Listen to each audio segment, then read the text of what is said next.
कहानी नीरू की है। पंजाब की नीरू की शादी दिल्ली के राहुल से होती है। दिल्ली कितना बड़ा शहर है ना, लेकिन आप लोगों का घर तो बहुत छोटा है। हमारे पंजाब में तो ये बड़े बड़े घर होते हैं कि मजा ही आ जाता है। कोई बात नहीं नीरू, मैं भी तुम्हारे लिए बहुत बड़ा मकान बनाऊंगा बहुत जल्दी। नीरू के पिता जहाँ पंजाब के जाने माने व्यापारी थे, वहीं उसका पति राहुल दिल्ली में एक सिंपल नौकरी करता था। माँ, यहाँ तो घी मक्खन इतना महंगा है कि क्या बताऊं। मैं तो तरस ही जाती हूँ घी खाने के लिए। नीरू की माँ को ये सुनकर बहुत दुख होता है। मेरी बेटी को घी नसीब नहीं हो रहा है और ये बहू यहाँ बैठकर घी में शक्कर डाल रही है। देख वनिता, मैं साफ कह रही हूँ, इस घर में जितना घी आएगा उतना ही मेरी बेटी के घर दिल्ली भी जाएगा। अरे ये क्या बात होती है माँ जी? बेटी का उतना ही करो जो अच्छा लगे। अब क्या मायके से घी और मक्खन तक की सप्लाई करोगी आप? हाँ, मेरी बेटी किसी चीज को तरसे मुझसे बर्दाश्त नहीं होता। अब क्या था, नीरू के मायके में 2 किलो घी आता तो 2 किलो दिल्ली जाता नीरू के पास। एक दिन, माँ बड़ी गर्मी पड़ती है दिल्ली में। इस घर में तो एक ही एसी है और वो भी ड्राइंग रूम में। सारा परिवार एक ही कमरे में सोता है। हाँ बेटा, वो तो हर घर की कहानी है। यहाँ भी एक ही एसी है। अरे बिल इतना आता है कि क्या बोलूं। तभी वहां राकेश आ जाता है। माँ, थोड़ी देर में यहाँ कुछ प्लम्बर आएंगे मेरे कमरे में एसी लगाने, जरा ध्यान से लगवा देना ना माँ। ओए, ऐसे कैसे तेरे कमरे में एसी लगेगा? हाँ हाँ राकेश, एक बार बात तो कर लेता। अरे पापा, वो वनिता को गर्मी में नींद नहीं आती। ड्राइंग रूम में सबके साथ सोने में वो अनकंफर्टेबल है, इसलिए। अरे पूरे परिवार के साथ वहाँ तेरी बहन नीरू भी तो सोती है, वो नहीं हो रही क्या अनकंफर्टेबल? समझ रहा है ना? अगर एसी लगेगा तो एक दिल्ली में तेरी बहन के कमरे में भी लगेगा, तभी तू लगा सकेगा। राकेश वनिता को सारी बात बताता है। वनिता करती भी क्या, मन मारकर बैठ जाती है। माँ, ये लोग ठीक नहीं है, क्या करूं मैं? अरे बेटी, यहाँ आ जा, तू यहाँ आकर रह ले। अरे छोड़ दे ऐसे पति को। कैसे छोड़ दूं माँ? समाज क्या कहेगा, लोग क्या कहेंगे? वैसे भी मेरा एक बेटा है मयंक। अरे हटा बेटा, तेरी उम्र ही क्या है, इतनी परेशान रहेगी तो काम कैसे चलेगा। खैर, बात आई गई हो जाती है। माँ को लगता है कि नीरू ठीक है, तो वहीं नीरू के मन में एक ही लाइन चल रही होती है, यहाँ आ जा। माँ ने तो बोल ही दिया है कि यहाँ आ जा। बस मयंक थोड़ा सा बड़ा हो जाए, इन गरीबों को छोड़कर मैं वापस माँ के पास ही चली जाऊंगी। वो इसी सोच में बाजार में चल रही थी कि मैम, आपका दुपट्टा जमीन को छू रहा है। नीरू जैसे ही उस लड़के की तरफ देखती है, देखती ही रह जाती है। हाय रे, कितना सुंदर लड़का है ये। अब क्या हुआ? मैंने कहा आपका दुपट्टा। तो खुद ही उठाकर दे दो ना। लड़का समझ जाता है कि नीरू उस पर फिदा हो चुकी है।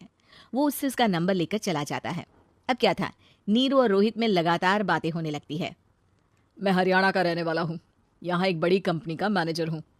अच्छा, और कितने बच्चे हैं तुम्हारे? बच्चे?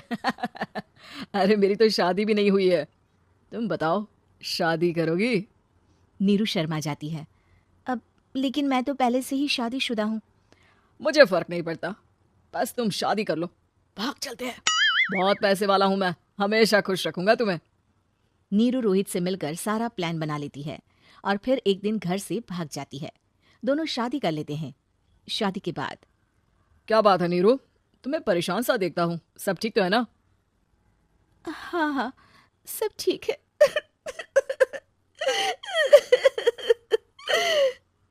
ये कहते कहते ही वो रोने लगती है। अरे क्या हो गया, रो क्यों रही हो? मैंने तुमसे एक बात छुपाई है और वही बात अब मुझे परेशान कर रही है। रोहित, मेरा एक बेटा भी है, उसका नाम मयंक है। क्या बात कर रही हो? ये तुमने मुझे पहले क्यों नहीं बताया? देखो नीरू, मेरी माँ को मैंने ये नहीं बताया है कि तुम शादीशुदा हो। बच्चा मैं मैनेज नहीं कर पाऊंगा। नीरू को समझ में नहीं आता कि वो क्या करे।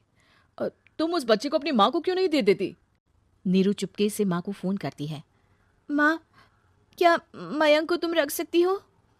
बेटा, मैं राकेश के साथ बात करती हूँ, आखिर घर का बेटा वही है, जो वो बोलेगा।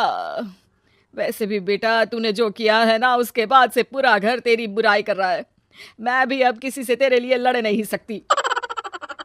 राकेश बेटा, नीरू ने तो जो किया बहुत ही बुरा किया। लेकिन मैं सोच रही थी कि क्यों ना मयंक को हम यहाँ ले आए। तभी वनीता बोल पड़ती है, वाह जी, ऐसे कैसे यहाँ ले आए? यहाँ क्या भंडारा भरा है? और जिस बच्चे की माँ ने नहीं सोचा उसके लिए हम क्यों सोचे? नीरू को एक बार तो अपने बच्चे के बारे में सोचना चाहिए था ना। अरे लेकिन तेरे पास भी तो लड़का नहीं है ना वनीता। माँ, वनीता ठीक बोल रही है। कल को वो बड़ा होकर इसी घर का हिस्सा मांगेगा तो हम क्या करेंगे? माँ कहती भी तो क्या, वो चुप रह जाती है। वहीं नीरू का पहला पति कहता है, माँ, अगर आज भी वो वापस आ जाए तो मैं उसे माफ कर दूंगा। बेटा, गरीबी चीज ही ऐसी है, क्या करेगा? तू तो अब मयंक का सोच। वो बेचारा तो बिना माँ का हो गया। मयंक के खातिर तू दूसरी शादी कर ले बेटा। लोगों के लाख समझाने के बाद नीरू के पहले पति की शादी रिद्धि से हो जाती है, जिसके पहले पति से 2 बच्चे होते हैं। देखो जी, मैंने शादी सिर्फ बच्चे के खातिर की है। मैंने भी शादी सिर्फ बच्चों के खातिर की है। वहीं नीरू के दूसरे पति के मन में ये बात घर कर जाती है कि नीरू एक मासूम बच्चे को उसके खातिर छोड़ कर आई है। अब देखो नीरू, मुझे लगता है कि जो औरत अपनी कोख का बच्चा छोड़ सकती है वो तो कुछ भी कर सकती है। कल को तुम्हें मुझसे अच्छा कोई मिल गया तो तुम तो मुझे भी बाय बाय कर दोगी ना। नीरू को अब उसका दूसरा पति ताने देना शुरू कर देता है। तंग आकर नीरू उसके यहाँ से भागकर अपने पहले पति के पास चली जाती है। लेकिन ससुराल में, क्या लेने आई है नीरू, मयंक को?